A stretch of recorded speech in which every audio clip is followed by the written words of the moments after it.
Legal, bom dia a todos, galera. Prazer estar aqui com vocês. Bom, meu nome é Leonardo La Rosa, eu sou instrutor de cibersegurança na ACAD-TI. Eu também sou profissional de cibersegurança, atuo no mercado há bastante tempo. Eu vou começar a falar para o pessoal de marketing quando falar da empresa, quando mandar para os eventos o tempo que eu estou em tecnologia, para omitir a data, né? Porque 21 anos de tecnologia realmente é bastante tempo já, é quase praticamente metade da minha vida atuando em tecnologia. Então, já atuei no mercado já em todas as frentes. E a galera que quiser saber um pouquinho mais sobre mim, depois me procura no LinkedIn. Vai ter um monte de informação lá, de certificação, o que eu faço. Então, vai ter bastante coisa só para a gente não perder tempo no nosso bate-papo de hoje, que é falar sobre mercado de cibersegurança. É um mercado que é um tema que tem no começo do ano, final de 2021, começo de 2022, era um tema que estava bem quente no mercado por conta de vários ataques que aconteceram e, de repente, o tema começou a dar uma esfriada e o meu objetivo hoje é aquecer esse tema com vocês e preparar vocês para um cenário que está em crescimento, está em modificação e precisa muito da ajuda de todos vocês. Bem, galera, voltar um slide aqui, a ACAD-TI hoje é o principal centro de treinamento IC Council na América Latina. Então, a gente recebeu premiação esse ano de principal centro de treinamento da América Latina pela IC Council. E nós temos vários instrutores também certificados. Por que eu fiz menção da ACAD e da IC Council? Porque a IC Council hoje é a maior produtora de conteúdo de cibersegurança global. E um estudo que eles fizeram recentemente, nesse ano, 2022, eles mostraram que o mercado global possui hoje 4,2 milhões de vagas em cibersegurança. É uma quantidade muito grande de vagas no mercado. Para vocês terem uma ideia, se você pesquisar pelo termo segurança ou security aqui no Brasil, você vai encontrar mais ou menos 33 mil vagas abertas nesse momento. Se você fizer a mesma pesquisa, isso no LinkedIn, tá? Somente no LinkedIn, nem falando em outros canais de vagas. Se você pesquisar por cibersegurança para vagas abertas nos Estados Unidos para trabalho remoto, vocês vão encontrar mais de 100 mil vagas abertas. Então, o mercado de cibersegurança é um mercado que está bastante aquecido. Mas você deve estar pensando nesse momento, o que isso quer dizer? O que isso tem a ver comigo? Por que ele está aquecido? O que está acontecendo? Bem, pessoal, a gente teve alguns fatores aí que aceleraram esse processo de cibersegurança, assim como o Matias mencionou, que a pandemia acelerou essa transformação digital da empresa. Isso também funcionou para a área de cibersegurança. Então, a pandemia foi um dos pilares que proporcionou esse crescimento em cibersegurança. Isso ocorre, pessoal, porque até então, antes da Covid-19, todo mundo trabalhava no seu mundo maravilhoso, dentro das empresas, com as camadas de proteção, com firewall, com antivírus, e de repente surge um cenário que tira um pouco o nosso controle e as pessoas começaram a trabalhar home office por conta do distanciamento social. Então, imagine o seguinte, na verdade, imagine o seguinte é besteira. Vocês presenciaram isso, vocês participaram desse processo. Quantas empresas não tinham uma estrutura de firewall para conseguir atender todos os funcionários que até então trabalhavam dentro da empresa, tiveram que começar a trabalhar home office. Eventualmente na empresa tinha solução de VPN para 10, 15, 20% dos funcionários, porque somente o time de TI trabalhava com VPN, aquele time mais técnico, time de infraestrutura, que atuava remotamente quando necessário, e de repente a gente entra no cenário onde todos os funcionários da empresa precisam se conectar via VPN. Como fazer um acesso que até então era bem técnico passar a ser utilizado por qualquer pessoa que não tinha conhecimento técnico? Então, o pessoal correu atrás de compra de equipamento, soluções do mercado, configurações aí de rota, serviço de DNS, uma correria. Inclusive, a gente tem bastante contato com grandes empresas que a gente apoiava, que a gente treinava nesse período, e foi uma situação de caos, porque todo mundo teve que fazer hora extra, time de TI aí atuando pesado para manter o negócio funcionando e atender às exigências de prefeitos, governadores, de uma forma geral, para que todo mundo não fosse para as empresas. Quantos dos profissionais de TI não tiveram que ir para as empresas para poder preparar o ambiente, mesmo com isolamento social?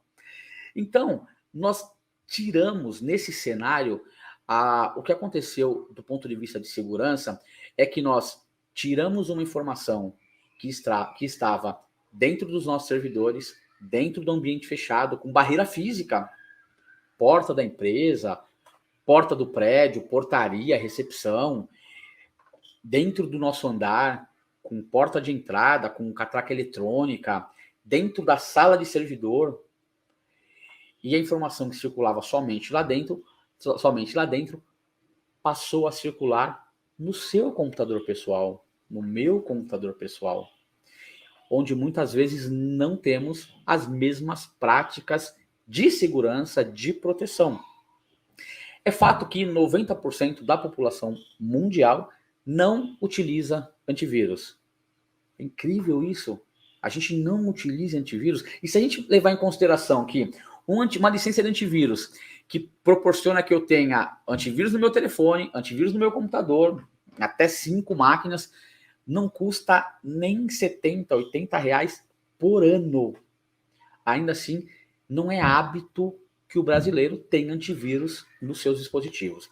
Então, nós tiramos uma informação que estava segura para um ambiente inseguro. Eu falei aqui que muitas empresas precisaram implementar a solução de firewall, de VPN.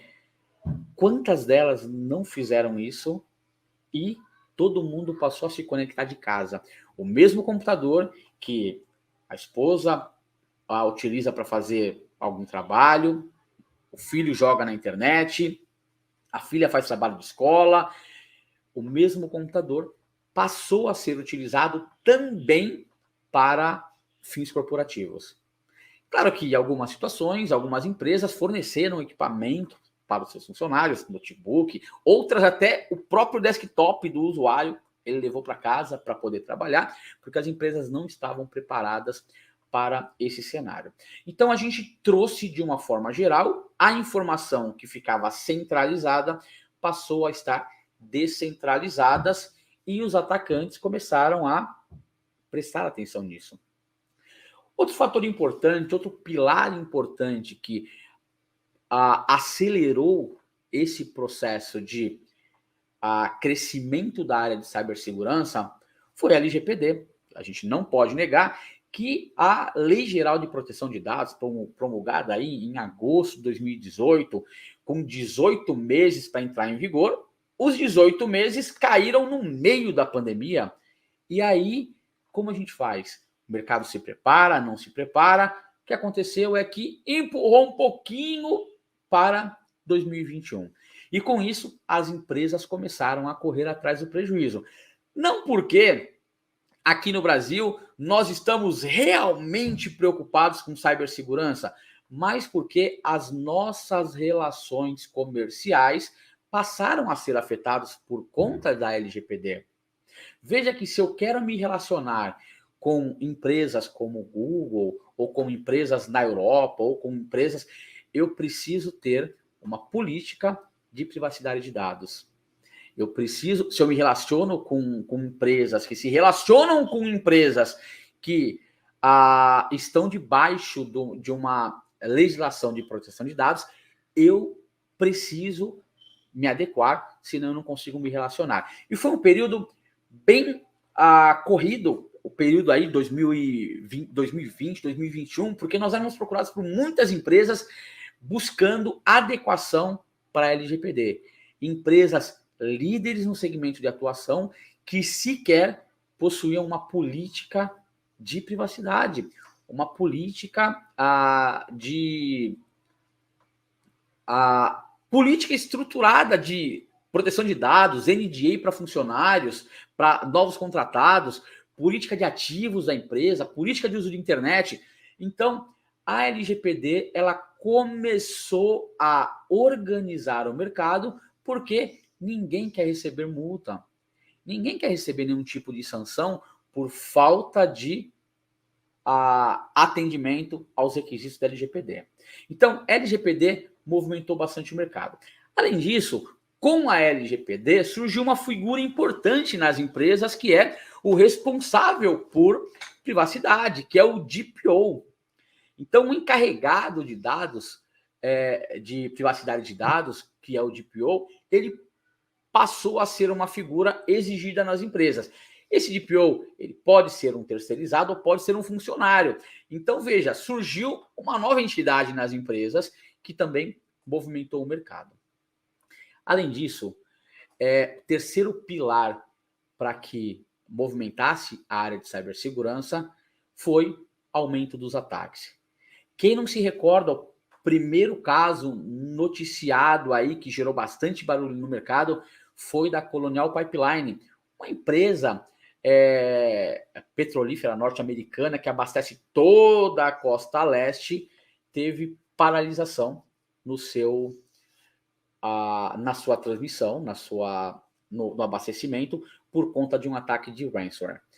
Esse ataque resultou no pagamento de 6 milhões de dólares.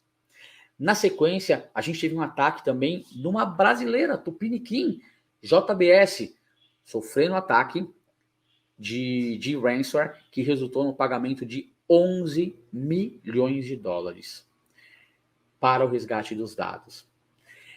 A partir daí, abriu a porteira e a gente começou a ter o que em cibersegurança a gente chama de Big Game Hunt, que é a caçada dos grandes players. Grupos cybercriminosos se profissionalizaram para atacar grandes empresas. Por quê? Grandes empresas têm dinheiro. Começou a atacar grandes empresas, a gente teve casos emblemáticos aqui no Brasil, como o caso da Renner, como o caso de seguradoras, como o caso de Americanas.com, caso do ataque na B2W, que gerou barulho muito grande. Inclusive empresas de tecnologia não escaparam, como Accenture. Ataques que a gente teve na SolarWinds, ataques na Microsoft, ataques na Cisco, ataques a grandes empresas que ocorreram no mercado. Em determinado momento, isso parou de ser noticiado. Simplesmente porque... E de repente a gente tem aquela impressão de que parou de ser noticiado porque os ataques começaram a reduzir. Na verdade, não. A mídia, ela divulga aquilo que dá ibope, aquilo que atrai a atenção dos espectadores. Em determinado momento, esse tema passou a ser um tema batido. Falar de mais ataques perdeu a graça no mercado e isso parou de ser notificado. Mas para vocês terem uma ideia, pessoal, começo de 2022, a gente teve aumento aí de 94% dos ataques. Ou seja, 2021 estava ruim, 2022 aumentou. Segundo trimestre de 2022, aumenta em 40% dos ataques. Veja que os ataques continuam acontecendo. O que aconteceu na prática é que simplesmente você não está sabendo porque você não recebe mais informações. Mas para te ajudar, eu vou trazer 2 itens importantes aqui. Cadê meu material de apoio? Um deles é um painel que a gente tem da SonicWall. SonicWall é uma empresa de cibersegurança focada em solução de firewall e ela mostra em quantidade de intrusão somente nos produtos que ela administra, tá? Somente nos produtos que ela administra, nós temos aqui um crescimento de 9% em intrusões. Agora, chegando o 5G, a gente tem 63% de aumento de malware voltado para IoT.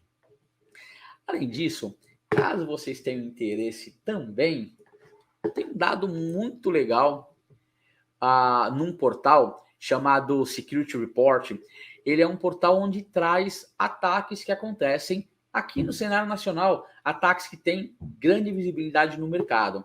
Então você consegue ter informação de 2021 e também 2022. Nós estamos falando aqui mais de 50 grandes empresas, então são empresas grandes e órgãos governamentais que sofreram ataque. Agora no mês de setembro, se eu não me engano, deixa eu confirmar se é setembro. Setembro não, agosto, a gente teve um ataque massivo em órgãos públicos no Rio de Janeiro. Ataques massivos em órgãos públicos acontecendo. Então, grandes empresas, nós estamos aqui, começamos novembro agora, já tem aqui ataques em outubro acontecendo, e aqui você vai ter o link oficial falando da reportagem ou falando dos ataques. Vejam que os ataques continuam acontecendo. Simplesmente a gente já não está ouvindo tanto. Eu comecei falando com vocês de 4,2 milhões de vagas no mundo. Isso é um ponto interessante para a gente levar em consideração, porque a gente tem áreas de segurança que estão crescendo bastante e vai ter inclusive um painel, né, falando sobre a computação em nuvem. Então, duas áreas que estão crescendo muito do ponto de vista de segurança são áreas que uma delas sempre existiu, porém agora as empresas estão colocando uma lupa para começar a acompanhar melhor, que é a área de desenvolvimento. Acreditem, nós já fomos procurados por empresas que desenvolvem aplicações para banco para aplicar treinamento de desenvolvimento seguro, porque não se fala de segurança no pipeline de desenvolvimento. A esteira, em nenhum momento entra segurança. Quando se fala em QA, se fala em teste funcional, não se fala em teste de segurança. Alguns estudos mostram que 1 em cada 3 aplicações que entram no mercado entram com vulnerabilidade. A gente tem grandes empresas participando de programas de bug bounty, que é caça a recompensas, caça a tesouro, onde as empresas colocam as suas aplicações em sites de segurança para que profissionais de cibersegurança procurem por vulnerabilidades. Empresas que realmente têm o comprometimento com segurança participam de programas como esse. Vocês querem ver um exemplo muito pesado? O Ministério da Defesa norte-americano participa de programa de bug bounty. Por quê? Porque é o país que mais sofre ataque no mundo, de todos os lados.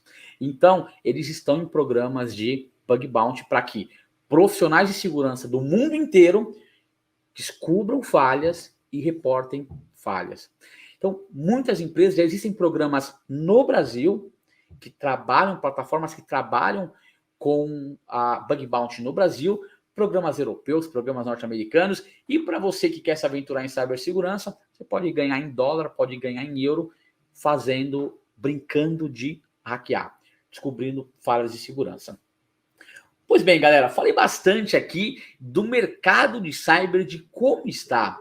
E aí você, de repente, em tecnologia, que passou por uma situação delicada nesse período de pandemia, pós-pandemia, eu me recordo de uma das empresas que eu trabalhei, quando surgiu o cenário de pandemia, os profissionais que eram meus funcionários me ligaram, porque, olha, a gente tinha uma equipe de 20 pessoas, começou a pandemia, todo mundo trabalha remoto, quem trabalha com field service vai fazer o quê?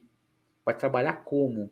Se todo mundo foi para casa. Então, muitos profissionais foram desligados nesse período, muita coisa mudou no mercado, a gente teve que inventar uma nova forma de trabalhar, surgiram modalidades novas de trabalho, algumas estão se perdurando, o caso do trabalho remoto, trabalho híbrido, né? Empresa hoje que quer ter um profissional, quer investir no seu profissional ou quer ser competitiva quando você quer trazer recurso para a sua empresa, para atrair novos funcionários, novos prestadores, você tem que flexibilizar o seu trabalho, porque tem muito concorrente oferecendo trabalho remoto. Mas isso é um outro assunto.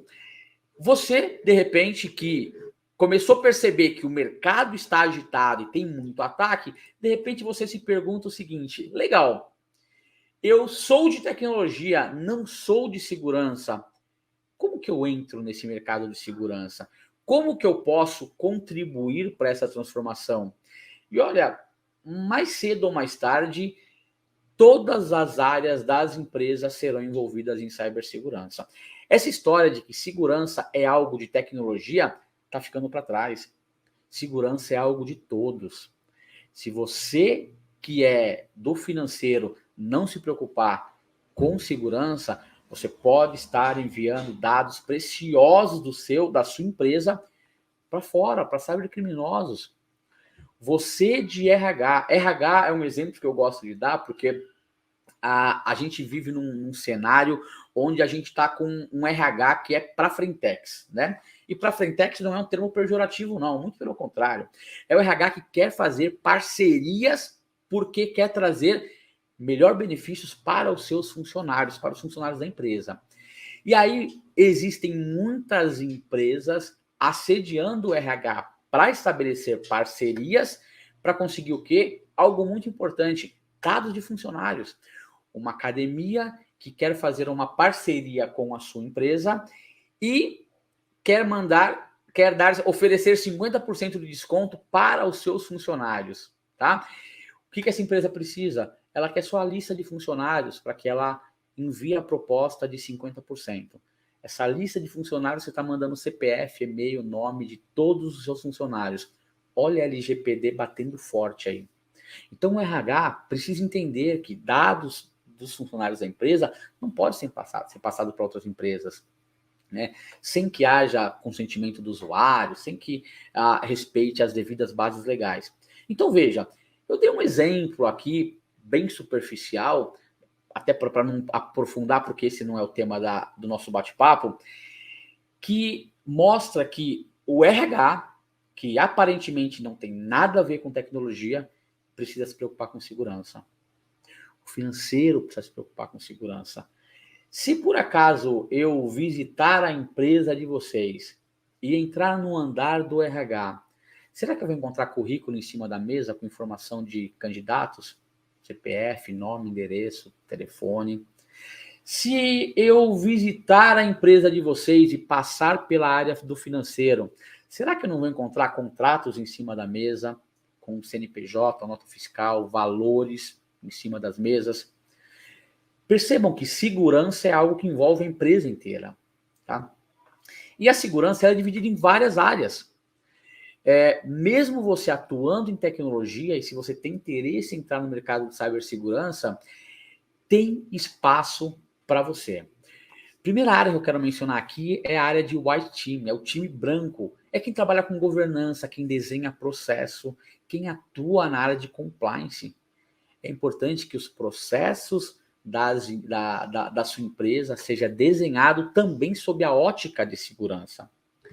Nós temos outras áreas que atraem os olhos aí da galera que está começando no mercado. Nós temos aí a área de Red Team, voltado para a segurança ofensiva. Esse profissional é o profissional que testa o sistema da empresa, testa a segurança da empresa, testa a rede da empresa. Muitas empresas contratam um profissional de Red Team para testarem suas aplicações antes que ela entre no mercado. Nós temos na sequência a área de Blue Team, a área de defesa. Esse aqui é o antigo administrador de redes, o antigo sysadmin. Agora ele não só deve implementar a solução de infraestrutura na empresa, como ele deve implementar também sob uma ótica de segurança. Definição de controle de acesso, definição de menor privilégio dentro da empresa. Então, a área de Blue Team é a área que protege sua empresa. É a área que vai tratar com firewall, vai tratar com solução de DS, IPS, proteções aí de endpoint, soluções de DLP, para evitar que dados da empresa sejam vazados. Nós temos uma área que normalmente o setor financeiro utiliza, e com o amadurecimento de cibersegurança, essa área vai começar a ganhar um pouco mais de força, que é o Purple Team.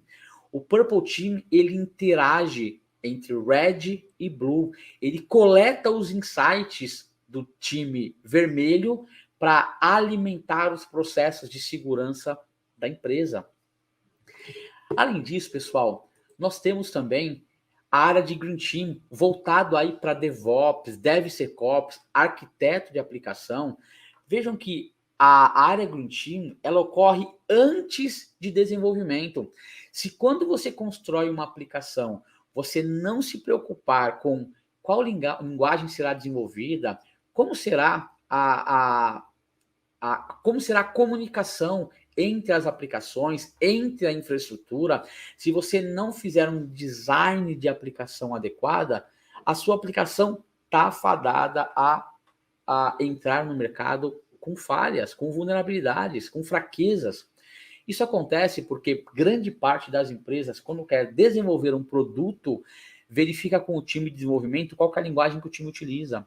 Se o time desenvolve em .NET, a aplicação provavelmente será desenvolvida em .NET. Então, a aplicação ela é construída baseada no que o meu time conhece, não no que realmente é necessário. Então, esse tipo de aplicação existem frameworks para essa e essa linguagem que possibilitam que a aplicação seja o processo e trabalhe de uma forma melhor do que numa outra linguagem. Nós temos o Yellow Team, que é a galera que desenvolve. Aqui sim é a galera de desenvolvimento de software.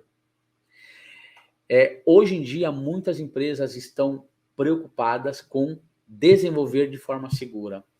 Porque se você desenhou a aplicação de forma inadequada, desenvolveu de forma inadequada, quando você chega no teste da aplicação e descobre que aquela aplicação é vulnerável, para você corrigir os problemas ou em determinada situação, você precisar redesenhar a aplicação, o custo é muito alto, tanto do ponto de vista financeiro, quanto do ponto de vista de tempo.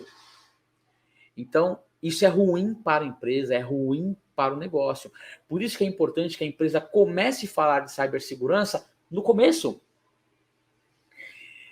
Bom, e por fim nós temos a área de Orange Team. Nós temos não somente no Orange Team instrutores, professores, mas olha aqui o time de RH trabalhando com conscientização de cibersegurança, falando com os usuários sobre utilização de senha adequada, não compartilhamento de senha, não utilizar dados pessoais para a senha, não deixar o computador aberto quando se ausentar. Então, trabalhando em conscientização para todos os funcionários.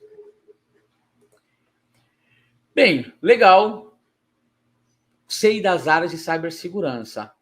Qual que é o desafio para quem realmente quer entrar na área de segurança? Eu vou elencar 3 aqui para vocês, que são os maiores desafios que a gente enfrenta com os nossos alunos, e a gente desenhou um programa para tentar resolver esse tipo de esses desafios. O primeiro deles é tempo. Isso é fato.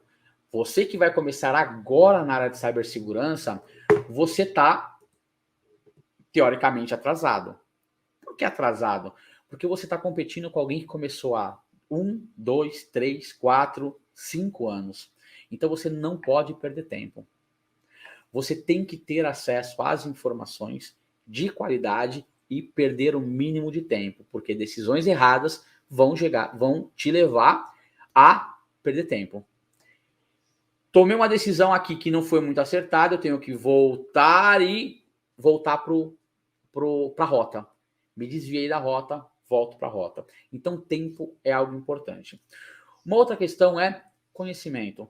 O que eu vou aprender? Por onde eu vou começar? Qualquer lugar que fala de segurança é algo bom? É algo que tem uma fonte que vai me ajudar? E, por fim, experiência. E essa questão ela é bastante delicada. Por quê? Nem tudo que você aprende nas escolas serve para você utilizar no mercado. Isso acontece porque muito do que é apresentado nas escolas, nas faculdades, nas universidades, são conteúdos defasados e muitas situações não tem conteúdo prático. O mercado quer que você saiba como fazer. Esse cenário de cibersegurança, ele tem gerado bastante dor de cabeça para os RHs. de uma forma geral? Porque o RH da sua empresa sabe como contratar um N1, sabe como contratar um N2, um Field Service, sabe como contratar um N3. Por quê? Porque existe um padrão de mercado. A gente sabe qual a atividade do N1, do N2, do N3. Eu quero contratar um gerente, um coordenador de operações de TI, um gerente de operações de TI. Existe meio que uma convenção, a gente sabe mais ou menos como funciona. Quando eu falo de cibersegurança, temos um problema sério. Muitas empresas sequer possuem profissionais de segurança, possuem uma área de cibersegurança, possuem um analista de segurança. Normalmente, aquele profissional de infraestrutura é o mais próximo que eu tenho de cibersegurança. Isso acontece porque é a evolução do carinha de TI. O carinha de TI era aquele profissional que aprendeu a mexer com o computador e foi contratado para consertar o computador da empresa. Com o passar do tempo, esse profissional que consertava o computador da empresa, ele descobriu que se ele utilizasse um computador funcionando como acesso centralizado, seria muito mais fácil dele administrar. Surge, então, os primeiros passos do administrador de infraestrutura. Com o passar do tempo, ele consegue convencer a empresa a comprar servidores mesmo. Então, ele começa a administrar a infraestrutura, lendo o manual, vendo informações do fabricante e temos aí um profissional de infraestrutura. Com o passar do tempo, começam a surgir necessidades pelo próprio mercado, né, de proteção de dados, criação de acesso, implantação de AD, configuração de definição de acesso para os usuários, criação de grupos. E aí nós temos o carinha de TI, que evoluiu para administrador de redes, tendo que se preocupar com cibersegurança. O que acontece na prática é que muitas empresas não investem em capacitação dos seus funcionários. E aí o profissional, ele atua da forma que ele aprendeu, ou que ele conversou em fórum, que ele descobriu. Eu trabalhei já em empresas que todos os servidores da empresa eram apontados para a internet. Não tinham serviço para a internet, mas eram apontados para a internet para facilitar a administração do time de infraestrutura. Quando a gente começa a trazer uma ótica de segurança para essas atividades, o administrador ele entende que isso é perigoso. Ele pode expor o ambiente da empresa para ataque. E aí, galera, como que o RH contrata um profissional de cibersegurança? O que a gente tem visto no mercado de uma forma geral é o RH tentando contratar aí um super saiyajin. O profissional tem que conhecer de desenvolvimento, tem que conhecer de infraestrutura, tem que conhecer de Azure, AWS, Google Cloud, tem que conhecer infraestrutura on-premise, tem que conhecer IDS, IPS, tem que conhecer uns 5 tipos de firewall diferentes. Por quê? Não existe um padrão. A gente não sabe o que realmente, não sabe por onde começar. E as universidades, as escolas, de uma forma geral, ensinam aquilo que eles acham que é relevante para a grade. Recentemente eu conversava com um instrutor de uma escola e ele mencionava que eles compram cursos de uma plataforma. Então existe uma plataforma que vende cursos para universidades. E aí você tem aí várias universidades apresentando o mesmo conteúdo comprado numa plataforma e não possui treinamento prático, é somente teoria. Isso faz com que, de uma forma geral, a gente descolhe o profissional do que realmente o mercado precisa. E aí, pegando um gancho para certificações, quando a gente tem um cenário onde, veja, o RH quer contratar um profissional e ele vai olhar por cursos de graduação, por exemplo, tá? Eu quero todos os profissionais que cursaram faculdade de cibersegurança. Não existem muitas no Brasil, mas vamos procurar por faculdades. Você vai pegar a faculdade A, B e C. 3 faculdades diferentes com capacitação de cibersegurança. Se você olhar a grade do curso, você não consegue comparar o A com B, o B com C, porque as grades variam muito. Não existe um padrão. Quando a gente fala de certificação, a certificação ela é a garantia de que o mesmo conteúdo que foi apresentado para você foi apresentado para todos os outros alunos. Quando a gente fala de certificação internacional, fica melhor ainda a brincadeira. Por quê? A gente tem a segurança de que o conteúdo que você aprendeu aqui no Brasil é o mesmo conteúdo que o europeu recebeu e que o americano recebeu.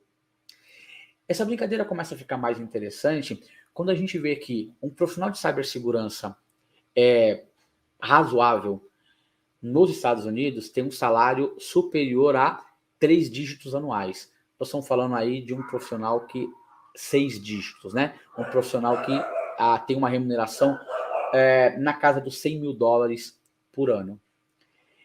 A pandemia, ela criou um cenário interessante, porque as empresas se contratam um profissional de cibersegurança, tanto faz ela ter o profissional trabalhando na esquina, na mesma rua, no mesmo bairro, ou em outro país. O americano percebeu que a desvalorização da nossa moeda, ela cria um cenário interessante para a contratação de brasileiros. Ao invés de eu pagar $100 mil anuais para um profissional de cibersegurança, eu posso pagar metade desse valor para um brasileiro. E aí, $5 mil para um brasileiro, nós estamos falando de uma remuneração de R$25 mil. O americano falou, eu consigo ter o mesmo profissional, com o mesmo conhecimento, com a mesma capacidade, porém com a metade do preço. Não só o americano percebeu isso, o europeu percebeu isso também.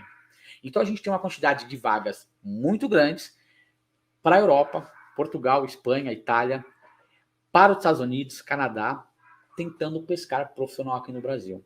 Então, como eu falei para vocês, o mercado está bem aquecido. E a certificação internacional, ela acelera esse processo. Porque o conhecimento que você tem aqui é o mesmo conhecimento que o americano adquiriu e que outros adquiriram também.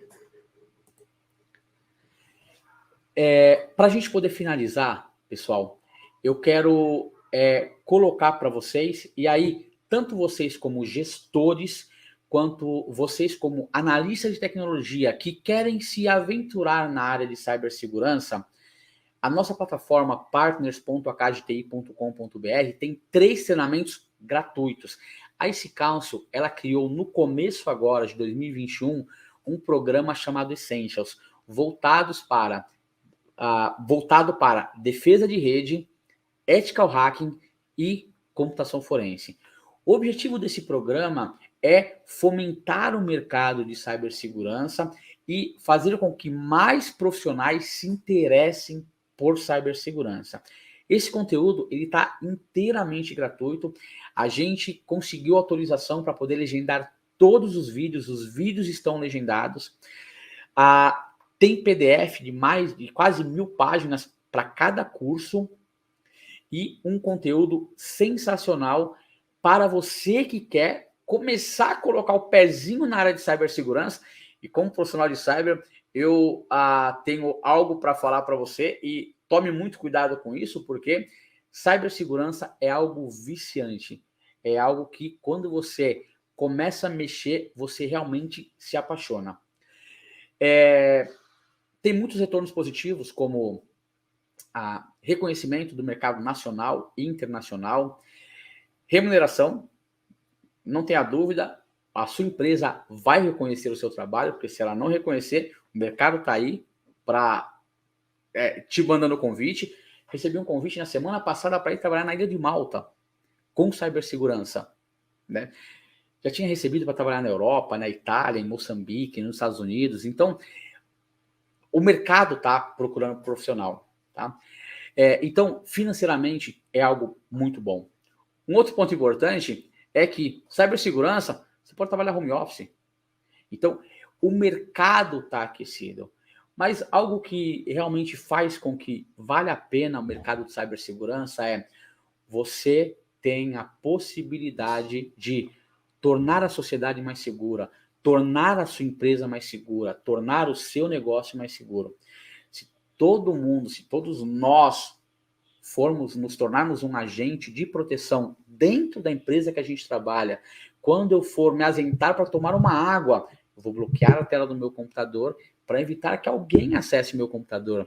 Eu não vou deixar documentos em cima da minha mesa. Eu vou guardar documentos importantes em gavetas com chave para evitar que alguém passando pegue aquele papel. Eu não vou deixar documentos com senhas, com CPFs no lixo, porque dados importantes, mesmo no lixo, podem ser utilizados por outras pessoas. Então, eu começo a ter uma postura mais segura dentro do meu ambiente corporativo. Isso se reflete também na nossa vida pessoal, nossa vida cotidiana. Quantos de nós não vamos num restaurante e o caixa pergunta se a gente tem interesse em CPF na nota? E você fala o seu CPF sem se importar com as pessoas que estão atrás de você. O número do seu CPF, uma pessoa mal intencionada, ela pode levantar os seus dados, inclusive abrir conta em banco. Quantos PIX falsos não existem aí com depósitos que são feitos por criminosos simplesmente porque alguém identificou o CPF, abriu uma conta em nome de uma pessoa e movimenta essa conta para fraude. Então a gente começa a mudar a nossa postura com relação à cibersegurança. Tá? Então, nossa contribuição para o Congresso de TI hoje são esses 3 treinamentos totalmente gratuitos, tá? Não tem pegadinha. No final do treinamento, você recebe um certificado de conclusão. Então, material disponível para vocês poderem utilizar.